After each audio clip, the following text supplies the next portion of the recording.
Hello दोस्तों, आप लोग देख रहे हैं DK भोजपुरी 01 में आप लोग का स्वागत है।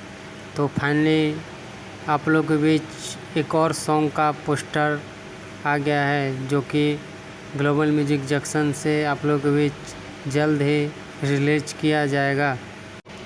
आप लोग को बता दें, इस सॉन्ग को टुनटुन यादव ने लिखा है और कंपोज भी टुनटुन यादव ने ही किया है और इस सॉन्ग का म्यूजिक आर्या शर्मा ने दिया है और इस सॉन्ग को खेसारीलाल यादव जी के साथ सृष्टि भारती ने गाई है।